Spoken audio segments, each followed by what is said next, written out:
pantesan tuh anakku itu nakal banget. Kita aja kayak kemarahan ngurusnya. Ternyata istrinya genderuwo tuh. Betapa syoknya si kakek di atas kasur. Dia ngelihat cucu kesayangnya berbaring dengan posisi terlentang. Kondisinya sudah bukan manusia hidup lagi. Jasad Aisyah udah mengering, tinggal kulit membungkus tulang, percis kayak mumi. Mereka malah mikir kalau tangisan dan jeritan kesakitan Aisyah itu bukan suara Aisyah, melainkan suara itu genderuwo yang lagi kesakitan karena efek ritualnya.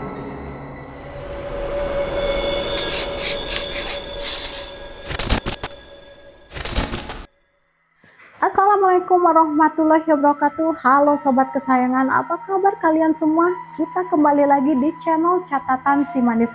Untuk kalian yang sedang menonton dan yang sudah subscribe serta like video ini, semoga urusan kalian dilancarkan. Amin. Jadi hari ini aku mau cerita tentang satu kasus nyata yang sempat bikin geger warga Temanggung, Jawa Tengah sekitar tahun 2021 lalu. Kejadiannya ini persis di Dusun Papopan, Desa Bejen, Kecamatan Bejen, Temanggung. Di desa ini ada satu keluarga kecil pasangan suami istri namanya Marsidi dan Suila.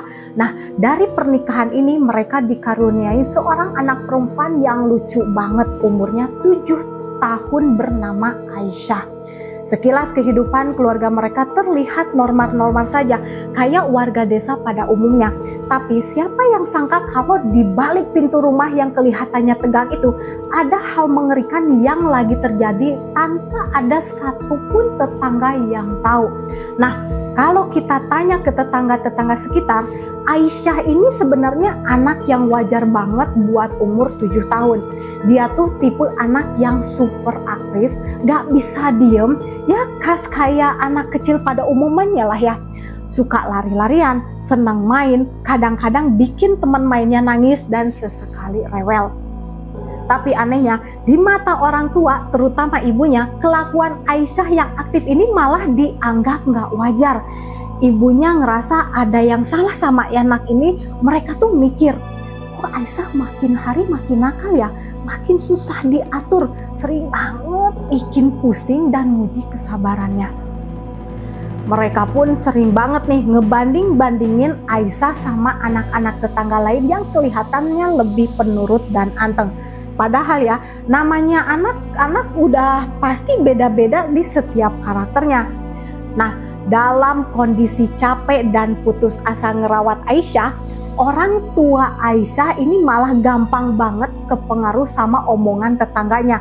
Si tetangganya ini bilang kayak gini nih, "Mbak, kayaknya anakmu itu perlu diruqyah deh, biar energi negatifnya hilang, biar gak nakal lagi.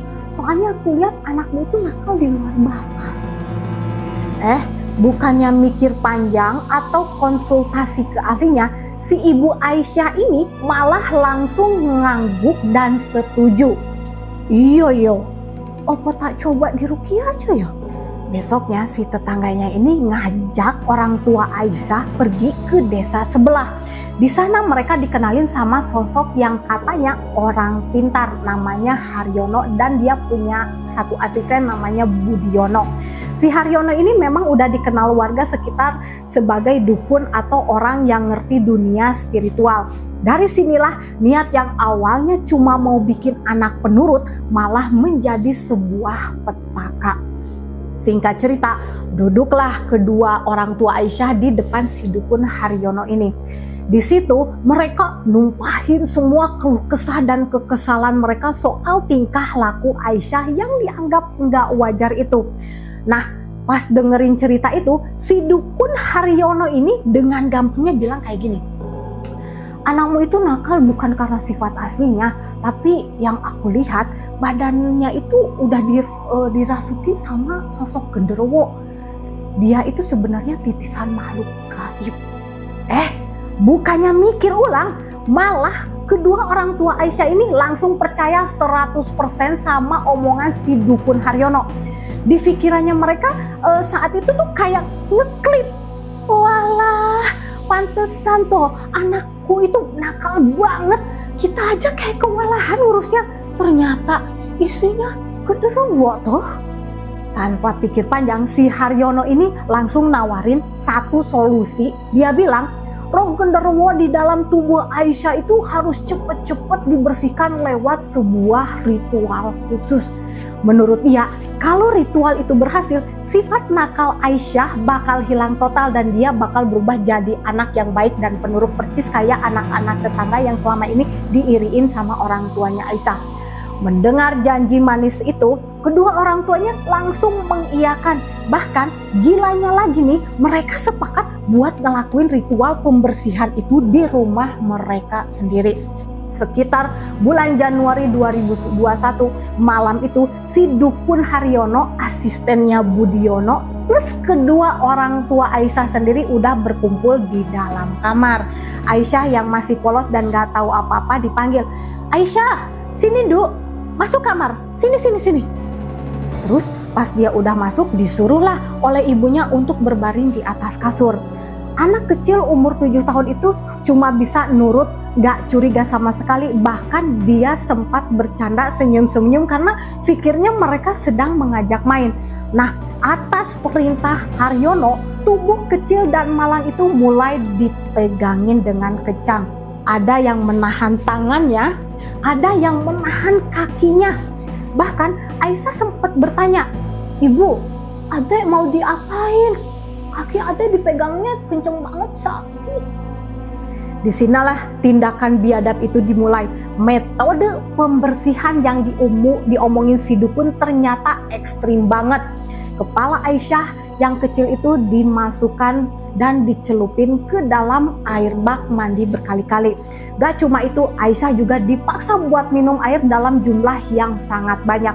Katanya itu cara ampuh buat mendorong keluar si genderuwo itu dari dalam tubuhnya.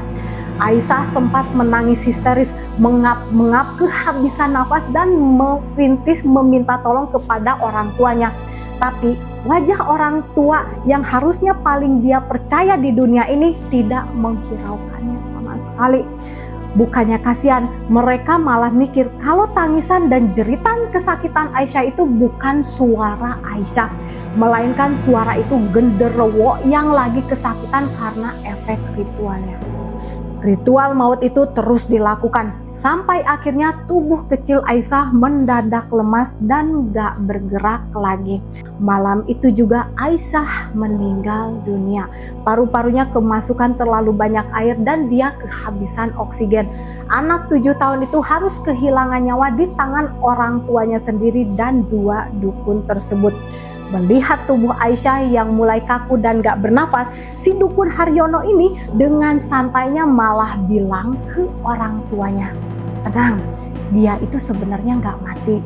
Dia cuma pingsan karena genderuwonya lagi kabur keluar. Sekarang taruh saja di tempat tidur, rawat jasadnya. Nanti kalau waktunya tiba, dia bakal bangun lagi jadi anak yang penurut." Nah, anehnya si orang tua Aisyah manut percaya begitu saja. Sama sekali nggak ada rasa curiga atau panik ataupun buat lapor ke polisi. Gak lama setelah ritual itu, jasad Aisyah dibaringkan rapi di atas kasur di dalam kamarnya. Hari demi hari berlalu sampai akhirnya berminggu-minggu berlalu. Nah, biar bau busuk dari jasad anaknya nggak tercium sampai keluar dan ngundang rasa curiga tetangga, orang tua punya cara, yaitu secara rutin mereka masuk ke kamar itu mengelap tubuh kaku Aisyah pakai kain basah, menyemprot minyak wangi sampai menaburkan bubuk kamfer di seluruh sekujur tubuh anaknya. Mereka berdua tetap percaya dan benar-benar menunggu keajaiban kalau anak itu bakal bangun lagi. Lama-kelamaan nih tetangga sekitar mulai ngerasa ada yang aneh. Mereka sadar kalau udah lama banget nggak ngeliat Aisyah main di luar. Tiap kali ada tetangga yang iseng nanya, Bude, Aisyah kemana? Kok udah jarang banget main ya keluar? Bahkan anakku juga lagi nyari-nyari Aisyah nih. Orang tuanya selalu nyiapin jawaban dengan alasan bilangnya Aisyah lagi tidur, lagi sakit, atau lagi diajak nginep di rumah neneknya. Nah, karena warga desa ini tipikal sangat menghormati privasi tetangga, mereka percaya-percaya aja apa yang disampaikan kedua orang tua Aisyah. Itulah alasan kenapa mereka berhasil menutupi sampai berbulan-bulan. Sampai akhirnya masuklah bulan Mei 2021. Udah hampir 4 bulan nih sejak malam ritual maut itu berlalu. Dan kebetulan pas banget di momen itu mau menjelang hari lebaran. Kan biasanya kalau hari lebaran identik sama acara kumpul keluarga ya. Kakek dan budenya Aisyah yang tinggal di luar dusun sengaja datang berkumpul di rumah itu. Mereka ngerasa kok kangen banget ya dan mau ketemu sama cucu kesayangannya. Tapi pas kakek dan budenya baru melangkah masuk ke dalam rumah, mereka itu langsung kayak nyium aroma yang aneh. Udara di dalam rumah itu kecium wangian yang pekat banget. Tapi samar-samar ada bau asing juga yang sampai menusuk hidung. Kakeknya langsung nanya, "Mana Aisyah? Kok dia nggak keluar nyambut kakeknya? Biasanya kegirangan kalau kakeknya datang."